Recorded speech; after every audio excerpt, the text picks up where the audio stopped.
Epsilon R upon epsilon naught. अब आता है कि जो कूलम्स लॉ है उसको हम वेक्टर फॉर्म में कैसे लिखते हैं। ठीक है, यहाँ पे हम देखिए 3 डायमेंशन में दिखा देते हैं। ये तो एक्स एक्सिस है, ये हमारा वाई एक्सिस है और जेड एक्सिस है, वो ओरिजिन है। यहाँ पे ए पॉइंट पे जो चार्ज Q1 प्लेस किया उसका पोजीशन वेक्टर R1 है और बी पॉइंट पे जो पोजीशन वेक्टर है वो R2 है। ए बी जो है वेक्टर हमने स्मॉल आर से रिप्रेजेंट किया हुआ है। ठीक है, लॉ ऑफ ट्रायंगल जब हम अप्लाई करते हैं तो साइक्लिक ऑर्डर में जो सेम ऑर्डर में है उनको हम साइड को ऐड करते हैं, O A plus A B equal to O B आता है। इसमें जब वेक्टर की वैल्यू पुट करेंगे तो R1 plus R2 R1 plus R equal to R2 आ जाता है और R की वैल्यू यहाँ से R2 माइनस R1 आ जाती है।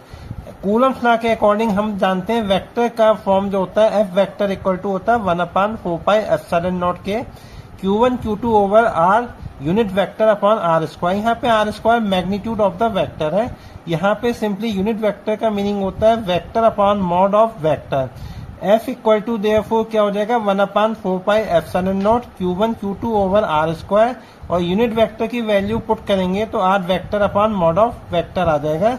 इसको सिंप्लीफाई करने पे ये जो है आपका Q1 Q2 upon R cube और R यूनिट वेक्टर की जगह R वेक्टर ही यूज होगा क्योंकि यूनिट वेक्टर की वैल्यू हम पहले ही सब्स्टिट्यूट कर चुके